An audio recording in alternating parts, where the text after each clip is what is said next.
Welcome to this episode of the Revolution and Ideology podcast, our Myth is America series.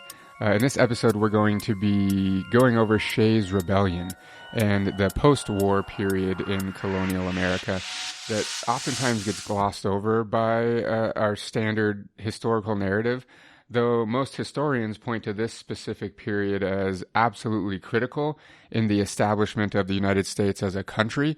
Many very important things take place in this short period of time that are key for the future of what the country becomes, and gives us an insight into how the people themselves, the quote-unquote commoners, felt about what was going on. We're going to be covering Shays Rebellion this time. I'm Nick. I'm Jared. And Jared's going to kick us off.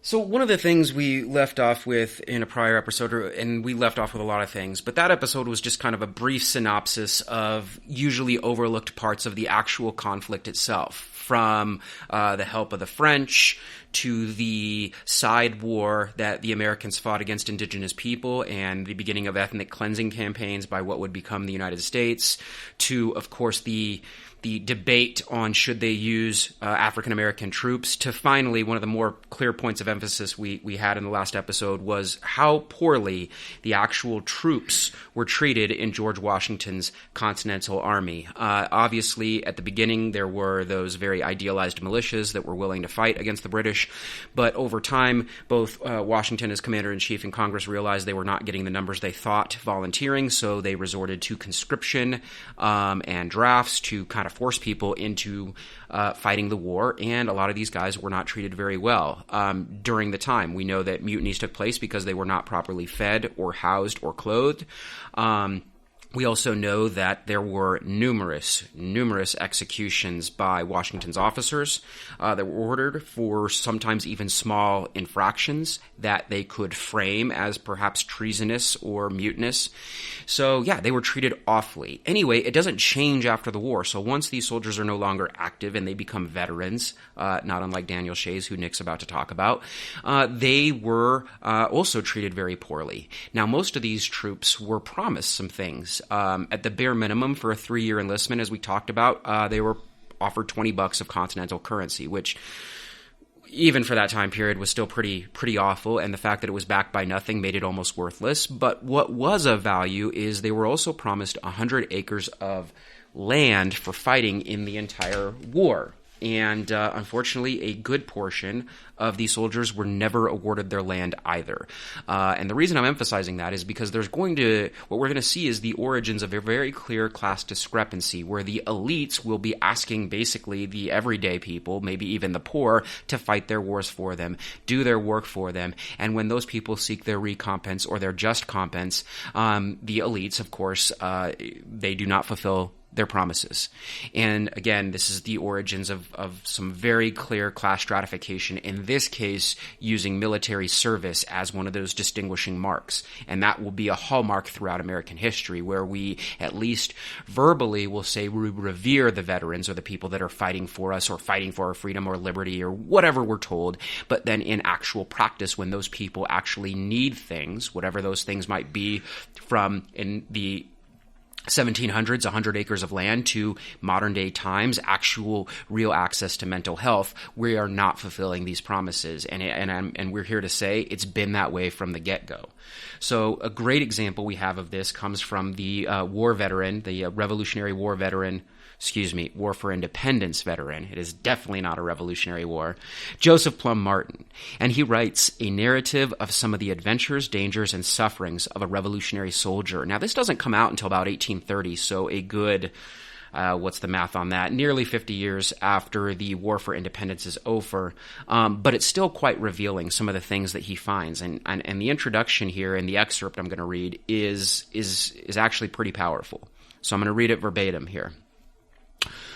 When those who engaged to serve during the war enlisted, they were promised 100 acres of land, each which was to be in their or adjoining states. When the country had drained the last drop of service it could screw out of the poor soldiers, they were returned adrift like old, worn-out horses, and nothing said about the land to pasture them upon. Congress did indeed appropriate lands under the denomination of soldiers' lands in Ohio State, or some state, or a future state. But no care was taken that the soldiers should get them. No agents were appointed to see that the poor fellows ever got possession of their lands.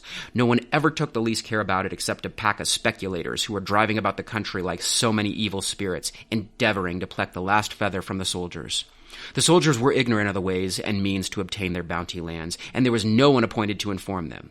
The truth was, none cared for them. The country was served and faithfully served, and that was all that was deemed necessary. It was soldiers, look to yourselves. We want no more of you. I hope I shall one day find land enough to lay my bones in. If I have a chance to die in a civilized country, none will deny me that. A dead body never begs a grave. Thanks for that. Powerful. It is powerful. And I mean, if we look into it, I mean, this is how he feels. And again, he's now had 5 decades or 4.5 decades to reflect upon what happened. He never got his land.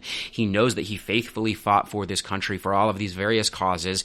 In his case, he was an enlistee. It sounds like, not a draftee or or conscripted. So he volunteers to fight for this very progressive cause for the time period. And he is thanked by not receiving anything he was promised. Soldiers, look to yourselves. We want no more of you. They're used and tossed aside by the government. And again, that is not unlike what we see in veterans post-World War II, or veterans post-Vietnam War, or veterans post-Gulf War, or veterans post-Iraq War. Like, there is a common thread here in U.S. history to, again, in name, support our veterans that fought for whatever cause that we were told was just. And, you know, the country will say in speeches, leaders will say in speeches how much they support the troops, and maybe they'll get a round of applause coming off an airplane, and people will throw a yellow bumper sticker on the back of their cars. But when it comes to actually the practice of helping people or rewarding people or giving them what they are owed, very rarely happens these days. Why is that? Part of the reason that we're spending so much time on this, the beginning period of the country, and definitely the beginning period of the narrative, is because in this Myth is America series, is because we're trying to illuminate the fact that so many of the problems that we see today in modern America get their beginning from the beginning of the country. Straight from the jump, these things were problems, and they have continued and continued and continued, whether it's the treatment of veterans, whether it's race relations, whether it's creating immigration crises, like Jared mentioned in the last episode, on and on and on. We see all of these things start rearing their heads in the very beginnings and creation of the country, and then we somehow expect, we get to modern times and somehow have no idea how these things still exist. Well, they've existed from the beginning, and there's never been anything to try to actually solve them. Right. And like I said, it's not even just post-war, it's even during the war. Joseph Plum Martin and some of these other excerpts, we begin to realize that even fulfilling promises while combat is taking place is obviously, it's very difficult. It's very difficult for them to fulfill these promises. We don't know why it's so difficult. You promise something, people are going to fight for your cause, in this case, independence from Great Britain, but you can't fulfill it. Even the $20 they were promised actually has to be like extended out to like a monthly salary, and we find out that, of course, it's still paid in continental currency, which Nick's going to dig into later, ends up being worthless, even when they're trying to pay back debts to these very same people. It ends up being worthless. Plum Martin goes on to say, and what was the $6.67 of this continental currency, as it was called, worth? It was scarcely enough to procure a man dinner. It was worth nothing. So even what they were being paid monthly, after we realized the war is going to rage on a lot longer than anyone anticipated, even the monthly salary they're given, absolutely worthless.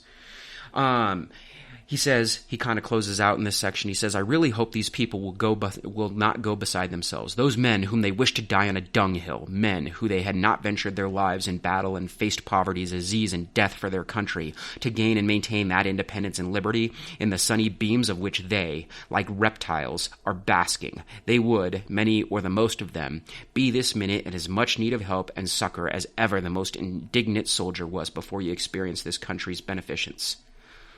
But the revolutionary soldiers are not the only people that endure obloquy. Oof, I butchered that word. Others, as meritorious and perhaps more deserving than they are forced to submit to ungenerous treatment. So Joseph Plum Martin is actually not only calling out like what happens to him and his fellow soldiers, he's actually also calling out all of the other abuses that he sees around him. And this is important because all the way back in 1830 when he's writing this like recollection of his service in the military, he's now seeing it. He's had 4.5 decades to see it in practice in other parts of society. So the same ethos and mentality that has been used to abuse, chew up, and spit out the soldiers for various causes is also being spread around the country. Like it's the same ethic. So it's not just vets that are being abused. Like it's the same mentality that crosses over into all other aspects of society. And that's who the United States is. That's who he sees the leadership as. Maybe not obviously the people as he represents the people, but leadership, all forms of governance. What do you think of that, Nick? Yeah, I think we're starting to see the perspective of the common man here in this case, which we very rarely get in any historical narrative, right? We get the great man story, but we never really hear what the common people think about what's going on and their perspective on events and the world around them, and I think this is a great example of that.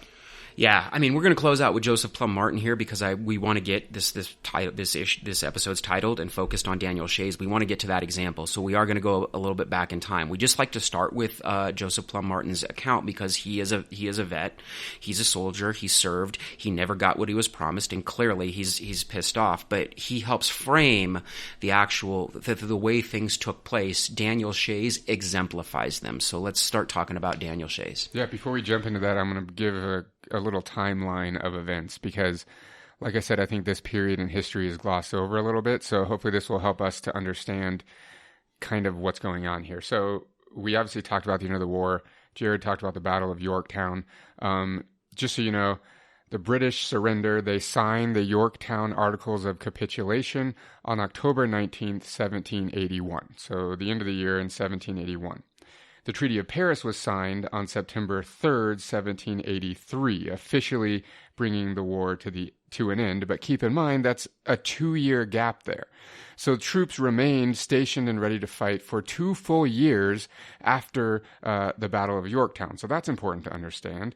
Then, on June 21st, 1788, New Hampshire became the 9th state to ratify the document, and it was subsequently, agreed that the government under the U.S. Constitution would begin on March 4th, 1789. So New Hampshire becomes the 9th state to ratify the Constitution, and on March 4th, 1789, the Constitution goes into effect. So there's 5.5 years between the official end of the war and the U.S. Constitution going into effect.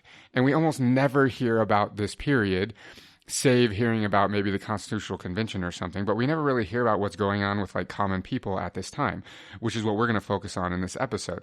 So the question is, what was going on in this time? And in our perspective, and many historians' perspective, basically this was a period of crisis in the colonies. And we like to talk about the rebellion, the insurrection, we call it, that took place during this period. And in our revolutions class, we talk about frequently, almost every single revolution has counter-revolutions. And the American quote-unquote revolution is no different. There were counter-revolutions, and we actually consider Shays Rebellion a counter-revolution. You would never hear that in like a high school history class, of course, because they only talk about counter-revolutions when they're trying to, for example, denigrate the Russian Revolution or the Cuban Revolution and talk about how Castro and Che's regime wasn't loved by the people, evidenced by counter-revolutions. But we have to understand that even in the colonies, there were counter-revolutions, and we think that Daniel Shays is one of them. So that's what we're going to talk about, and that's what was going on during this period before the U.S. Constitution was put into place. So let's talk about Shays. This takes place 1786 to 1787, and we'll do a breakdown of the specific events that take place here. But think about, for a few years, soldiers in the Revolutionary Army were returning from the war and trying to rebuild their lives. So think about what this must have been like. It depended on how long you fought in the Continental Army, but you could have been gone from your actual physical home for years. And like Jared told us in the previous episode, many times their wives were with them in the camps, cooking and sewing the clothes, etc. So literally it could have been that no one had been at your home for years. So you're coming back and trying to completely rebuild your life in your house that has been empty. If you had any land, then the land has grown fallow. It hasn't had any crops in it for years. So you're coming back to basically, you have nothing. You have to start from scratch. Even if you own physical land, it's worthless at the time. You have to rebuild that land, put crops back in the ground, till the soil, etc. So think about that. The vast majority of the population were farmers. Here we're focusing specifically on Massachusetts, and the statistic is that 85% of the population in western Massachusetts was farmers. So they're coming back to their land, like I said, and trying to get that going again. As Jared just talked about in that quote, most of them never got paid for their service, or they were paid in some form of continental or state currency. Both of them were circulating at the time, and both of them were essentially worthless. Yeah, they got the currency. It's just the land they never got, because the currency was worthless and the land was not. I mean, it's that simple. So think about, Jared already told us about the continental currency, but states themselves had also created their own currencies. In fact, I think Massachusetts was the first. So there was state currency at the time, too. Inflation was outrageous, and there was legislation that required accepting of the paper money, but it basically never got enforced. So stores were not required to accept the paper currency. And as Jared talked about, basically relatively none of them received the land that they had been promised, that 100 acres. Well, and Plum Martin mentioned real quickly, like that band of speculators in that first quote I read, and that was like one of the main issues. If you have been following our podcast, you'll know, dating all the way back to the French and Indian War, like the Ohio Valley Company, this land speculation company, is what started this whole chain of events by trying to seize Ohio land, starting a war that was expensive. The British begin to tax to pay back for the war. The taxes, of course, it pisses people off for various reasons. We went through that, and then all of a sudden, here we are, another war, and it's all based on this idea of land speculation and seizing land. So the odds of them ever giving this land to the people that actually deserve it are slim to none, right? This all started because these greedy people in the Ohio Valley Company, Washington Brothers, Governor Dinwiddie in Virginia, like these elites wanted to exploit that land, take it from the French and Indians, and they sure as shit didn't want to give it away to free to poor Americans. They wanted to sell it to them with interest. There's no profit in giving 100 acres to a soldier, you know. Yeah. For sure. Okay, then another super interesting fact that I think probably no one learns about, and I didn't know this until I started researching this a few years ago. Every colony was charged with repaying its portion of the war debt. So remember, there is no federal government at this time. They're living under the Articles of Confederation. I mean, there is. It's just a weak one. It's just the Articles of Confederation, which we'll talk about in a future episode. Yeah. So they calculated the tally of the war, and then they split it up and divided it amongst the colonies. And it's actually super interesting. I found a ledger actually in the state legislature of Massachusetts that goes through their war debt. So Massachusetts is responsible for its portion of the debt, just like the other colonies. As a result, taxes are incredibly high. Each colony increases taxes to help repay this debt. The number that's agreed upon by historians is that in Massachusetts specifically, since that's where we're focusing because that's where Shays lives, taxes were 3 to 5 times higher than they were before the War for Independence. I'm just going to say that one more time. Taxes were 3 to 5 times higher than they were before the war. So this war that was... Hold on, I want to say it one more time. After the War for Independence, the new governments of the United States in these individual states taxed their people more than the British ever did. To be clear.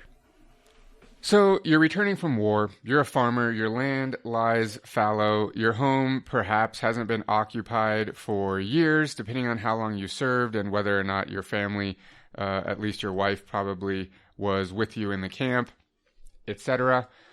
But you're also in debt because you probably didn't own your land outright, and you're going to need incredible resources to bring your farm back into production. So you're going to have to go out and get equipment and animals and etc. So almost everyone was in incredible debt. Now, interestingly, there was an act called the Tinder Act. And I'm going to read a quote by a man by the name of George Minot. He was a clerk for Massachusetts House of Representatives and later became a municipal court judge. This is a quote from a letter that he writes at the time. He says, "A great part of the community were yet loaded with ancient debts, made still more burdensome from an increase of interest. Private contracts were first made to give place to the payment of public taxes." Okay, so in that quote for a second. So he says, most people are in debt. Interest has been increased by the debt collectors, just to add insult to injury. And that it's understood among everyone that you were to repay your private debts before you paid your taxes. So, okay. Quote again, "From an idea that the scarcity of specie did not admit the payment of both." So he says most men couldn't pay both taxes and their private debts, so they would pay their private debts first. This is Minot again.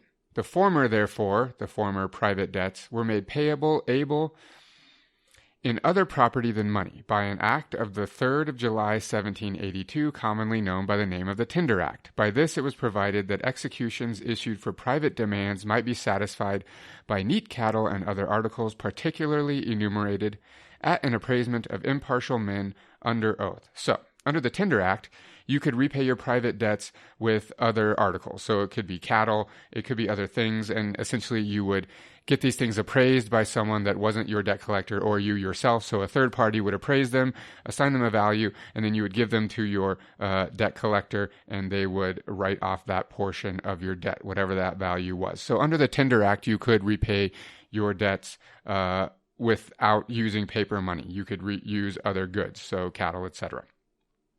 So, taxes, though, have to be paid in either paper money, so the state-issued currency, or silver or gold currency.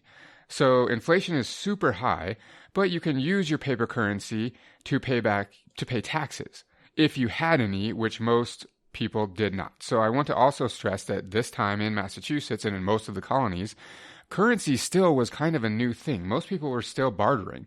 It was still a barter system. So you would trade your cattle or your crops or your whatever for other goods that you needed to survive. So currency isn't even widely circulated yet at this time. So it's this weird sort of economic milieu that exists during this time in the colonies.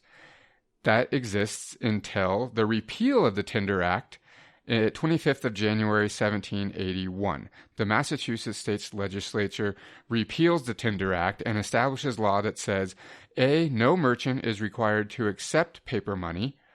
So completely, even though this law wasn't enforced anyways, now there is no legal requirement that any merchant accepts paper money. So that renders it basically completely useless if it wasn't completely useless before.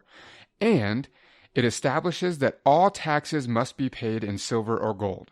So you no longer even have the option of paying your taxes with paper currency. Now you must pay your taxes in silver or gold. And I don't know if it's even necessary to say that clearly no commoner had any silver or gold. That was not a thing.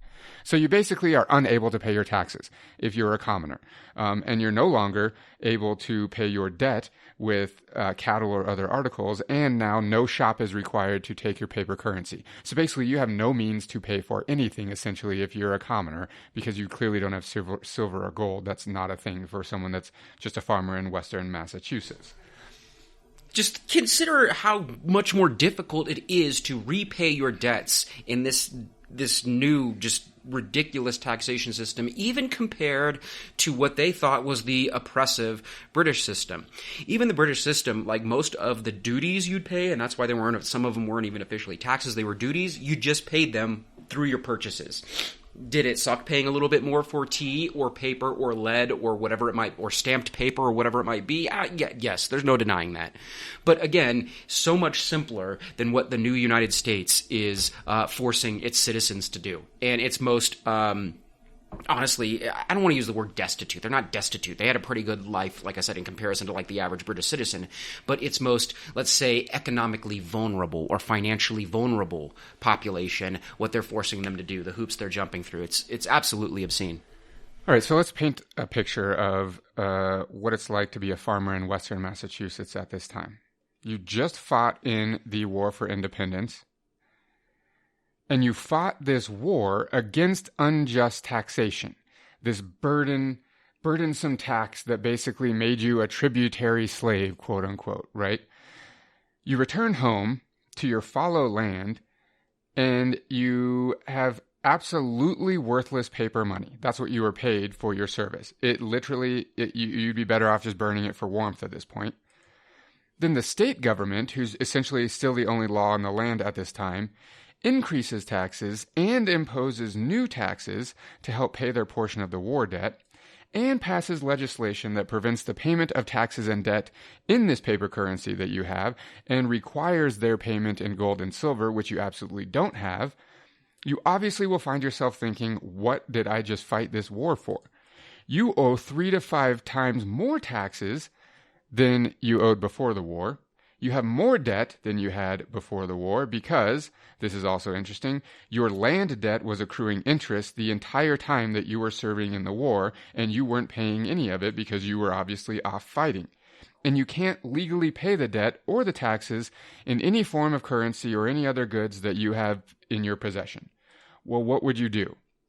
Well, Job Shattuck and Daniel Shays lead a rebellion, and that's what we want to focus on in Massachusetts, obviously. And it's interesting because the way that they target this, I'm going to call it straight out oppression, economic oppression here, is that as the farmers lost the ability to pay their debts, their lands began to be seized by the people that held those debts. However, this required a legal proceeding in the local courts. So they had to take them to debtor's court, obviously, and there had to be a proceeding so that the people that held the title to the land could legally seize it, not unlike kind of a foreclosure on a home or something like that. Though I don't know, you don't technically have to go to court for that, I guess. It's just a legal proceeding that exists outside of the court system. But it didn't back then. You had to go to court. So what they did was they organized protests to shut down the courts to prevent debt collect hearings from being processed. And when I say protests to shut down the court, most of the time these were veterans armed with their muskets and bayonets, literally blocking access to the court building so that the court proceedings could not take place. Now, I also want to just take a moment to talk about the fact that they're doing this logistically so that the court proceedings can't take place and so their properties can't be seized. But also this is hugely symbolic because the courts are the central symbol of power and authority in Massachusetts. I mean, in anywhere really at this point in time. The judicial system had been sanctioned by the state constitution. So the Massachusetts state constitution gained its authority from the judicial system gained its authority from the Constitution. So the courts are basically the symbol of the power in the land at the time. So it's crucial that these courts, we understand that it's hugely symbolic. So now I'm going to run through a timeline of some events that take place, and we're going to do this quickly because there are an astonishing number of them that take place. This is in 1786. We're going to start in August and then lead us up to 1787 when things get heated. So the first one. On August 29th, 1786, what are called the Northampton riots occur, where the court in Northampton is stopped by protest. So legal proceedings are prevented from happening in Northampton, August 29th. The next week, rioters, 300 of them, most of them armed, stopped the courts in Worcester. By the way, I just want to correct myself. In the previous episode when we were talking about Spooner, one of our previous episodes, I said Worcester. Apparently that's incorrect. I'm not up on my East Coast pronunciation. It's Worcester, and I now know that. So if you were listening to the previous episode and were not happy with my pronunciation, my apologies. So 300 rioters stopped the courts in Worcester. September 2nd, so just about a week later, we now get the introduction of the governor of Massachusetts. He's a man by the name of James Bowdoin, and he's going to play a crucial role in here. On September 2nd, he issues a public proclamation against the protesters. Basically, he publishes an article in the newspaper that says, "Stop protesting." That's about it. That's his public proclamation. 8 days later, on September 10th and September 11th, there are the Great Barrington Riots, in which the courts are stopped by 800 insurgents. I have the word insurgents in my notes here, so I'll just go with that. So they riot again, many of them armed, and they stop the court proceedings in Great Barrington. On September 11th and September 12th, in Concord, a mob of 300 protesters stopped court proceedings. September 11th, the courts at Taunton, protected by a local militia, who are first outnumbered. They had 100 men, then 300 joined their ranks, but the mob has 400 men. So this almost breaks out in a battle. Luckily, it doesn't. The court proceedings do take place, protected by the militia. A few days later, September 22nd, we're still 1786 here, the courts at Charleston, held under the protection of 2 companies of artillery and several companies of militias, take place. So we can just see now how the response is forming. So they've started to put together local militias, and in this case, they actually have artillery to protect the courts and ensure that debt proceedings can take place. Next, to protect the courts at Springfield, 120 militia are ordered out. The next day, insurgents gathered, but the Northampton militia reaches Springfield on September 25th. Both sides, the numbers increased to about 300 men. On the 26th, the numbers had doubled to 600. And on the 28th, the insurgents had increased from about 1,200 to 2,000 men. And the militia is about 600 to 800. So the insurgents, the protesters here, are anywhere from 1,200 to 2,000, and they more than outnumber the militia by double. However, the militia does protect the court, but interestingly, even though the building itself is protected, the proceedings did not take place because it was such a dangerous atmosphere. So essentially, in that case, here the protesters get their way. Even though the building itself is physically protected, the court proceedings don't take place. That's in Springfield. In anticipation of the October session of the Supreme Judicial Court at Great Barrington, a mob assembled. So protesters assemble, and judges don't even bother to show up. It's such a dangerous environment now at this point in Massachusetts in the court proceedings that the judges don't even show up, and so the proceedings don't take place for that October session of the Supreme Judicial Court in Massachusetts. Now, we get some action at the federal level here. They begin to recognize that the rebellion is gaining steam and these actions are picking up and their numbers are increasing. And there's a federal arsenal in Springfield, Massachusetts. This is going to become important later on as well. So the federal government begins to become fearful that this arsenal is in jeopardy. So on October 20th of 1786, the Continental Congress passes a resolution to add 1,340 soldiers to the nation's 700-man army. I do just want to pause there for a second. Remember, the federal government is merely operating under the Articles of Confederation at this time, and it basically has no power. So its army at the time is 700 men. That's it. But on October 20th of 1786, they pass a resolution to add 1,340 more soldiers to their 700-man army in case they need to protect the arsenal in Springfield.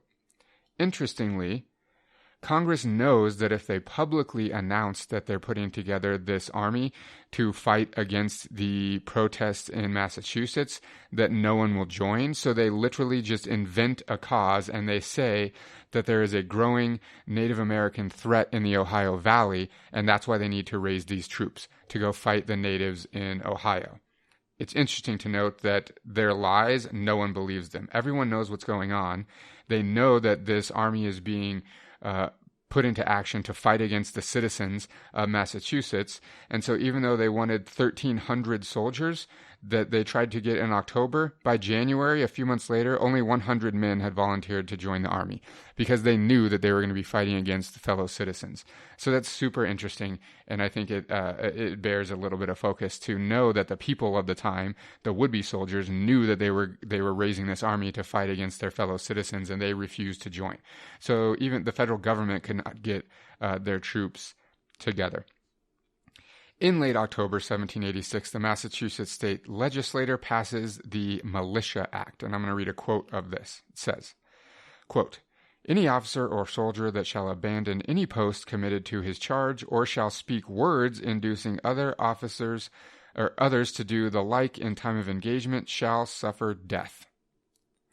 So what they're seeing here is the militias also don't want to fight because they don't want to fight against their fellow citizens. And in fact, many of them are sympathetic to the cause of the rebellion. In fact, many of them begin to participate in the rebellion. So the state legislature has to pass this act that if anyone abandons their post, essentially, they will be punished by death because so many people are deserting the militias because they don't want to fight against their fellow men, their fellow farmers, etc. So the Militia Act is a key point. It's a key event in this timeline. Then we have October 24th and 25th. A mob appears to shut down courts, but they are protected by a few local militia members, so they are allowed to continue. I don't have a location on that one. Just understand that this was taking place all over Massachusetts at all of the various courthouses. Then on October 26th, the state legislature convenes in an extra session because this is getting so heated, and they pass the Riot Act. I'm going to read an excerpt from the Riot Act directly.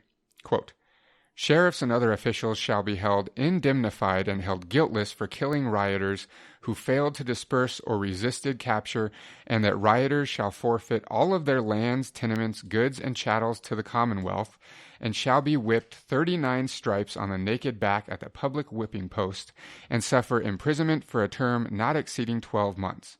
While in jail, the rioters were to receive 39 stripes every 3 months.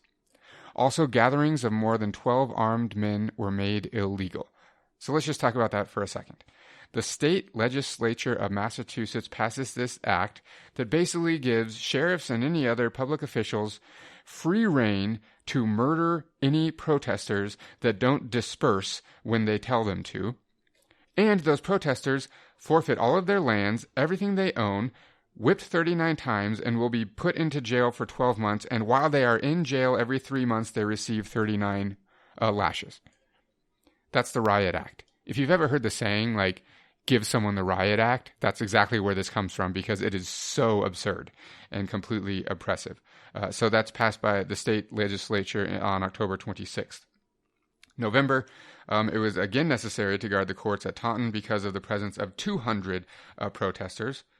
On November 10th, an act was passed by the state legislature to, and I have this bolded and underlined in my notes, suspend habeas corpus until July 1st, 1787. So basically for 7 months, they're going to suspend habeas corpus in the state of Massachusetts.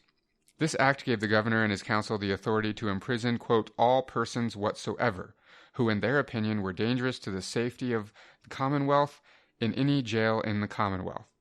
So this is just wholesale permission for any officials to imprison anyone without officially charging them, anyone that they deem to be a danger to safety. Now, I'm going to ask Jared just for a second because this happens throughout history a few times. What is the significance of suspending habeas corpus? What does that actually mean?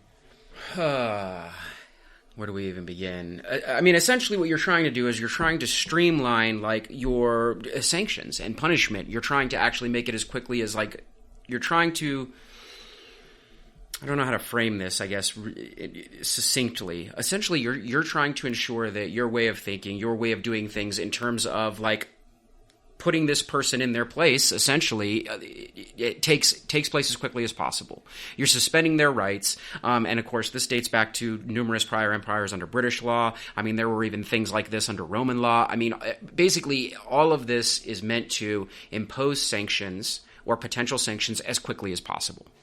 It's also side-skirting the legal processes that are in place and the rights that people have, the rights to appear before a judge, the right to not be imprisoned without being charged. It's all of these things, right, for a period of time.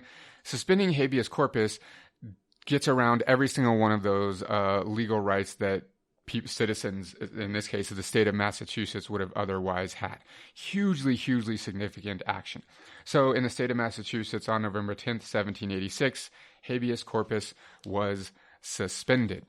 So that's an important note that many people don't understand. And I think it just gives us an idea of how impactful these protests were.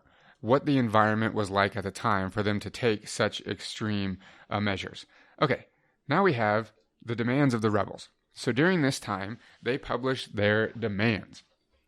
These get published in a local newspaper. There are 7 of them. I'm going to read them so you can see what they actually want. Because these aren't just, we have to understand, they're organized. They're not just riots that are taking place. They're shutting down the courts for very specific reasons, and they have very specific demands. So here they are. The first, the General Court, for certain obvious reasons, must be removed out of the town of Boston.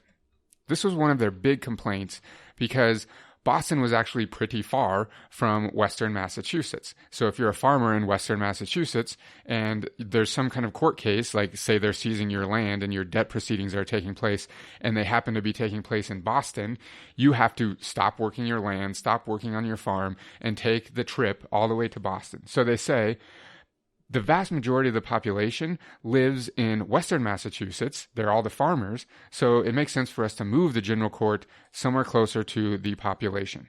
That's the first demand. Second demand, a revision of the state constitution is absolutely necessary. Okay, so that's a pretty general demand. They don't have specifics there, but they continue. Their third demand, all kinds of government securities now on interest that have been bought from the original owners for 2 shillings, 3 shillings, 4 shillings, and the highest for 6 shillings and 8 pence on the pound, and have received more interest than the principal cost of the speculator who purchased them, that if justice was done, we verily believe, nay, positively know, it would save this commonwealth thousands of pounds. So they're saying all kinds of government securities that were bought for pennies on the dollar and now are gaining interest that we have to pay back. We basically should just eradicate all of that debt because it's ridiculous, and that it would actually save us money, the Commonwealth of Massachusetts, if we did that, because all of us commoners owe this debt and we can't even basically survive. Fourth demand, let the lands belonging to this Commonwealth at the eastward be sold at the best advantage to pay the remainder of our domestic debt. Now this one I love. They're basically saying all of the eastward part of Massachusetts, like Boston, like the ports, etc., why don't we sell those off to the highest bidder and then pay the war debt with that? Instead of coming out of all of us, the commoners and the farmers, having us to pay, why don't you just sell off Boston? We don't care. Sell the land, sell the coastland, sell it all to whoever wants to pay and pay the debt with that. Their fifth demand, let the monies arising from import and excise be appropriated to discharge the foreign debt. So, instead of having us pay income taxes, etc., or whatever taxes you're collecting on us, let's have import and excise taxes and use those to pay off all of our debt, the war debt essentially, so that it won't be such a burden on us, that we'll spread the burden evenly with the importers and the producers essentially in the eastern part of the state.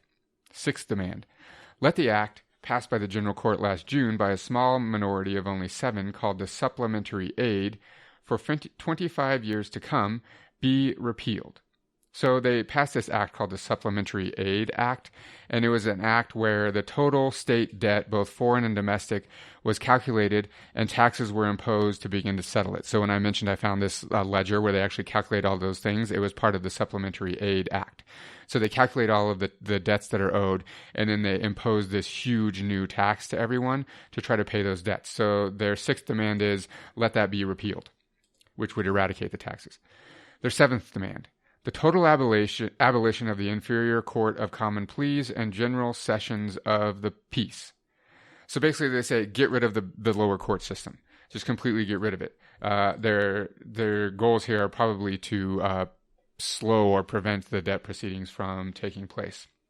So those are the 7 demands of the rebels that they published. Then on December 26th of 1786, Shays and his crew stopped the court in Springfield. Now, this was a huge an event because it was so close to the arsenal that was in Springfield. This draws the attention of the government, and now shit starts to go down, basically. Though I want to pause for a second and read a letter that Daniel Shays writes at this time. It's one of the few actual primary sources from Shays himself that we have.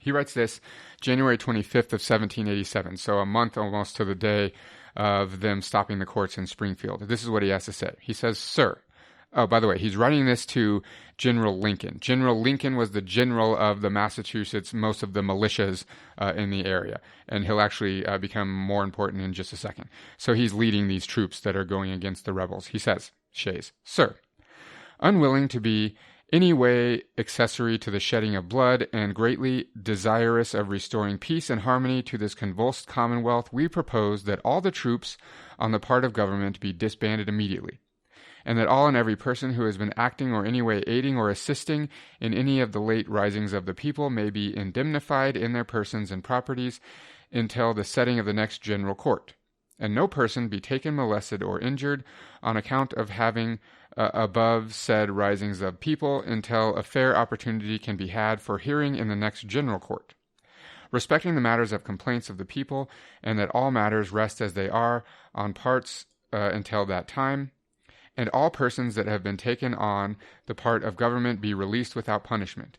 The above conditions to be made sure by proclamation issued by His Excellency the Governor, on which condition the people now in arms in defense of their life and liberties will quietly return to their respective habitations, patiently waiting and hoping for a constitutional relief from the insupportable burdens they now labor under. That's signed, like I said, January 25th, 1787. So he basically says, you guys lay down your arms, we'll lay down our arms, release everyone that you've arrested as part of this rebellion. We'll all go back to our houses and we'll remain in peace until we can come to some agreement that lifts the burdens under which we all live right now. And he's talking about burdensome debt and taxes at this point. So he basically offers kind of an olive branch and says it's a peace offering, right? You guys lay down your arms, we'll lay down ours. Let's have a peaceful resolution to this conflict that's been going on, and let's try to work it out. So that's written by Shays in 1787. It falls on deaf ears. I think that's unnecessary to say because we know that the rebellion continues. So, also in January of 1787, Governor James Bowdoin attempts to raise a state militia. So he goes to the state legislature and says, we need a militia that's run at the state level to help us fight against the rebels. However, interestingly, the state legislature itself refuses to authorize the request, and the reason for doing so is because they recognize that many of the citizens, in fact the majority of the citizens, actually side with the rebels. So keep in mind, the state legislature, they're all politicians, and they know that their chance of getting reelected is going to be very slim if they raise this militia to fight against the citizens of Massachusetts. So Bowdoin goes to the state legislature, asks for a militia, and he gets denied. He doesn't stop there, though. He continues. Since the state would not authorize a militia, he goes and requests £6,000 from the business elite to raise 4,400 private troops to protect the interests of the wealthy. So let's just put this in terms that we can understand. The governor goes to the wealthy elite that live in the state and says, if you all go in and give me £6,000, I will raise a private army and I will protect your interests. I will protect the courthouses so that the debt proceedings can take place and that you can reclaim this land from these people that aren't paying their debts, and so on. Super interesting move by the governor. It takes a really long time. Eventually, he raises the money. At first, the elite want nothing to do with this. He himself actually puts in, I think it was £250, and then slowly over time, people start investing in this private army, and he raises the money. However, they can't get any men to join the army. So out of the 4,400 that he initially wanted, only 1,200 men join the militia. Again, most men side with the rebels, so they don't want to join the militia that is going to fight against them. However, the one benefit that they do have, since they had such money donated by the business elite, is that they were heavily armed. They have artillery and weapons that the rebels do not have, because the rebels obviously don't have the money to fund such things. Then, Shays decides to do what the federal government has been expecting all along, and he decides to arm his rebellion by seizing the federal arsenal in Springfield. And they put together a plan. Now keep in mind, the leaders of this rebellion are all veterans of the War for Independence, so they're all experienced in warfare. They split the rebellion, the army, into 3 regiments, and each regiment is led by a veteran officer of the Revolutionary War.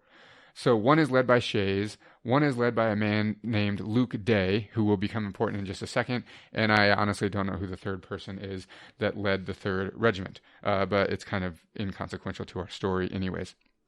So they're split into 3 regiments, they split up, and then they decide they're all 3 going to attack the arsenal on January 25th. So they have this 3-pronged attack that's going to come from the 3 regiments that they've created. Now, this is where things go awry for the rebels and their efforts. Luke Day, who, like I said, is one of the regiment leaders, decides to change the plan and to give the private army 24 hours to surrender. So he and his regiment decides that they're going to delay their attack by 1 day until January 26th. He sends message to the other 2 leaders, so to Shays and the other person that's leading the other regiment, but it gets intercepted by the private army and never arrives. So this is basically sealing the fate of the rebellion. So 1/3 of their regiments are now going to be 24 hours delayed in arriving at the arsenal, and the other 2 leaders have no idea that this is going to happen. So the private army, the 1,200 men, they arrive at the arsenal first, and they seize it in order to protect it. Interestingly, though, if we're just talking legalese, that's an illegal act. It was illegal for this private army to seize a federal arsenal. Clearly, the federal arsenal is federal property, not state property, and even if it was state property, the private army is not authorized by the state to seize the arsenal anyways. Essentially, they're no different than the rebels who are trying to seize the arsenal. It just so happens that they're trying to protect it. So, 2 of the regiments arrive, but the private army is already there. They've already seized it, and they are the private army outguns the rebels, who, like I said, are 1/3. Their forces are 1/3 smaller than they should have been. So a skirmish. I have skirmish here in my notes. It's not really a battle. A skirmish breaks out, and 4 men were killed, and many others were wounded. This basically marks the end of the rebellion. The rebel troops retreat. They fight smaller battles along the way, and they eventually disband. Within a few days, very quickly, the state legislature sanctions 1,500 troops and authorizes, I'll get to that in a second. So they, after seeing this, so they're like, yeah, clearly this is a problem now. The troops actually did try to seize the arsenal. So they sanctioned 1,500 troops to go and protect the arsenal. And then this one always gets me. In addition to that, the state treasurer issues funds to reimburse the businessmen and cover the army's expense. So these private wealthy elite that funded this private army to protect the arsenal, the state itself pays them back, which in my opinion is completely absurd. I think it's ridiculous. It's taxpayer money is the irony here, right? That's where the state gets its funds from, is these same taxpayers that it has clearly been abusing throughout Nick's telling of the story, when we're talking about, of course, taxing them, the debts, the court system, the fees, all of these things that are associated, all of these funds that are being stripped from these people, and they're fighting back, are then taken to fund the army that is oppressing them. That is amazing. I mean, it's almost astounding how awful these Boston elite are. Yeah, 100%. And it's not even just that. I mean, in some of my sources, they actually made money on this action. They actually got paid back more from the state than they invested in the army to begin with. Yeah, so if you're a wealthy elite that had invested in this army, you got a pretty good ROI. Some of them got paid interest on the money they had invested in the private soldiers to protect their interests, which is just asinine to think about. It's ridiculous. Okay. So what happens to the rebel soldiers after this? Most of them are absolved of guilt upon taking an oath of loyalty. So basically, the state government says, if you take this oath and you sign on the dotted line, basically, then we'll absolve you of all guilt of the actions that you performed during part of the rebellion. So I'm going to read it. I don't know if I'll read the whole thing, but just so you can see what the oath of loyalty was like. Quote, I do truly and sincerely acknowledge, profess, testify, and declare that the Commonwealth of Massachusetts is, and of right ought to be, free, sovereign, and independent state, and we do swear that we will hear true faith and allegiance to the said Commonwealth, and that we will defend the same against traitorous conspiracies and all hostile attempts whatsoever, and that we do renounce and abjure all allegiance, subjection, and obedience to the King of Great Britain, and every other foreign power whatsoever, and that no foreign prince, person, prelate, state, or potentate hath or ought to have any jurisdiction, superiority, preeminence, authority, dispensing, or other matter, or other power in matter, civil, blah, blah, blah. Okay, I'm not going to read the whole thing. The wording is ridiculous, but you get the idea. The thing that I think is interesting is here, and they make them renounce all allegiance to any king of Great Britain and any other foreign power. Now, that just evidence that they are viewing this as a counter-revolution, and they are afraid that these rebels actually still have allegiance to Great Britain, whom they just defeated in the War for Independence, which is super interesting.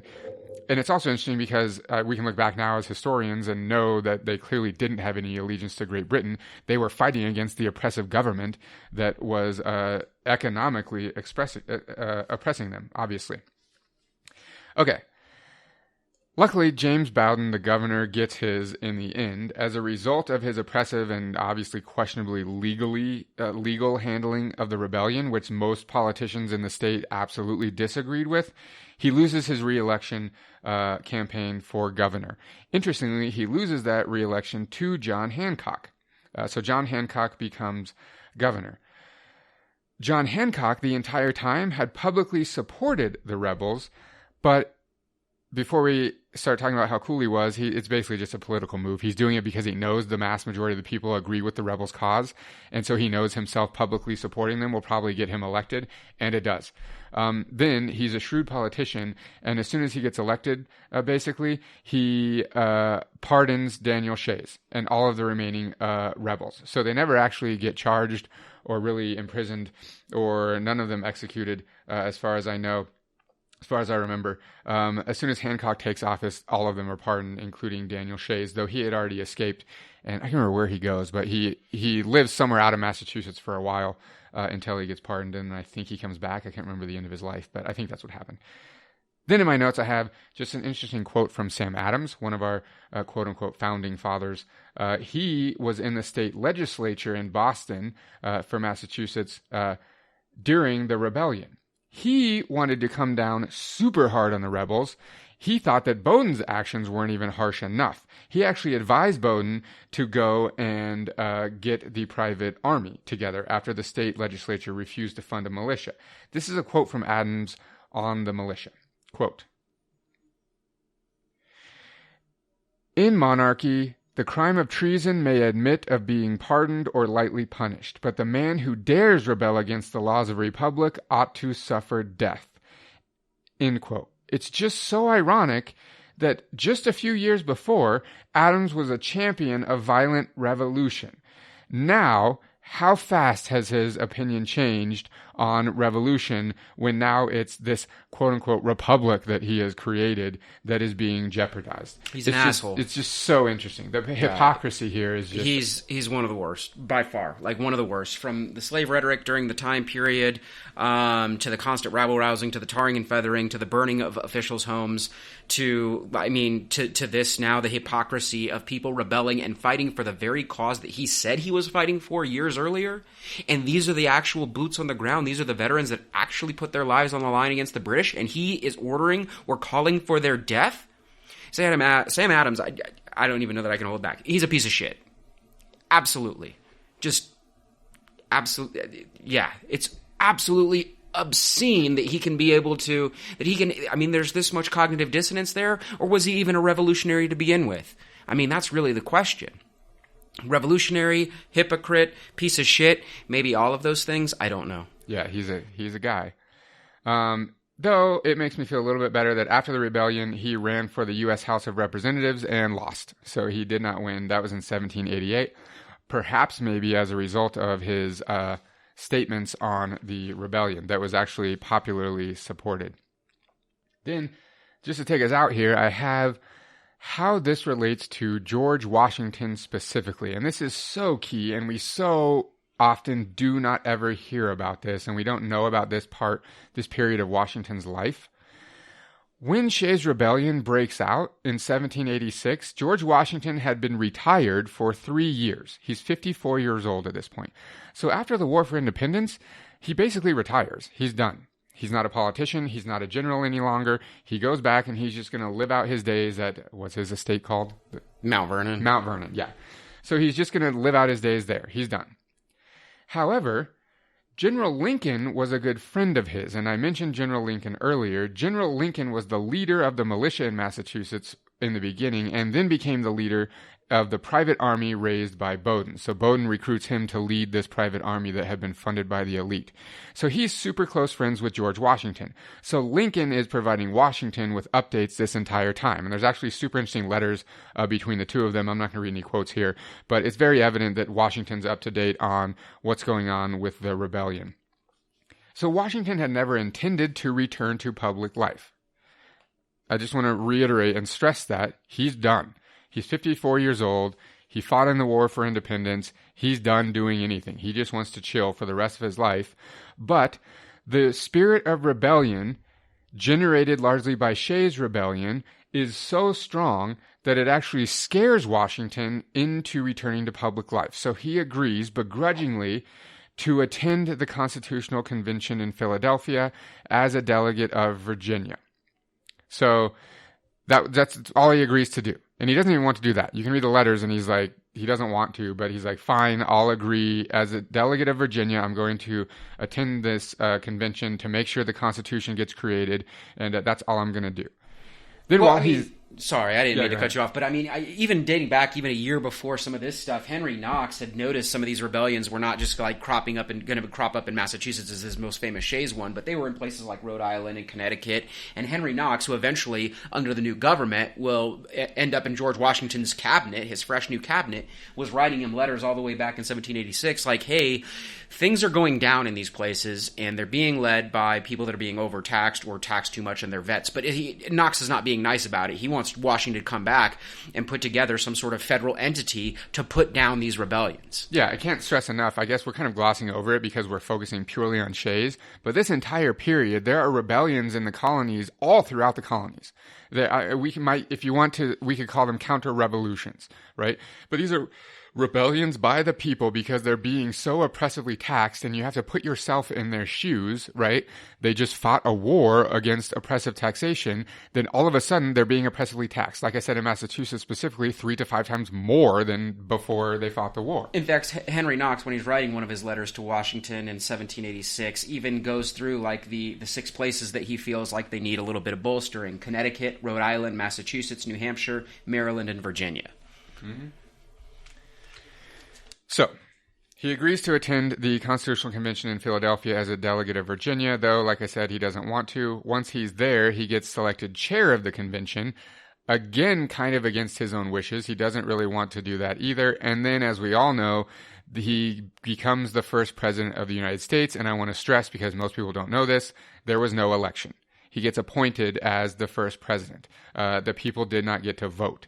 So he basically goes from retiring and not wanting to do anything to attending the convention, then getting elected chair of the convention, and then getting appointed president of the United States. He doesn't want to do any of it, basically. He's done. But he understands, basically he's motivated by the spirit of rebellion that's taking hold in the colonies. He wants to ensure that what they fought for in the war survives this rebellious period. So he begrudgingly agrees to do all of these things. So it essentially brings George Washington out of retirement. Had it not been for the spirit of rebellion, the latter part of Washington's life and his legacy as the first president wouldn't be a thing, and that wouldn't be part of the origin narratives of our country, which is just super interesting to think about. So yeah, that basically wraps up our episode on Shays and the spirit of rebellion that existed after the War for Independence, the period that many historians point to as a crisis in the identity of the country. And things could have gone very different ways. I often think, we always do the historical what ifs. What if Luke Day hadn't decided to delay his attack by a day, and all 3 prongs of their attack had reached the federal arsenal? Would they have armed themselves? And I do want to stress, just so we're clear on their intent, There's a newspaper article where they say they interviewed Daniel Shays, and they ask him what his tent would be on seizing the arsenal. And his quote, I'll paraphrase because I don't have it in my notes, was, he said, "Our goal was the destruction of the Constitution." And there he's talking about the state constitution of Massachusetts. So he had revolution in his mind for sure. Anything to add? No. Again, I mean, we can just close out with this idea that Shays Rebellion is going to be one of many events that we're going to cover throughout this podcast now that the United States has officially established itself. So finally, like, we got through like this early history and colonization and Jamestown and et cetera, et cetera, et cetera. And now we're actually talking not about like British colonial leaders or French colonial leaders or Spanish colonial leaders. Like, all these things now are going to be directed at what is specifically the United States. And what we're going to be emphasizing are these points of contention. And Daniel Shays is like the first real example, or at least detailed example. Like I said, there's other rebellions going on. Detailed example of people that are willing to fight for the freedom that they were promised from this Revolutionary War period on. And they're willing to fight for it, and it will be the state. It will be the state, the new country, that knocks them down. Yeah, that's super important to point out. Yeah. The state prevents them from achieving what they want to achieve, which is important because, spoiler alert, that's going to be a trend for this podcast and for the history going forward up until today. So yeah, we'll close it out there. You can catch us online at revolutionandideology.com. Send us a message on Twitter at rev&ideology. If you enjoy the episode, share it with your friends and tell them about it, and that will help us gain listeners. Go into your favorite podcast app and leave us a rating and a review if you enjoyed what we said. Until next time, I'm Nick. I'm Jared. Later.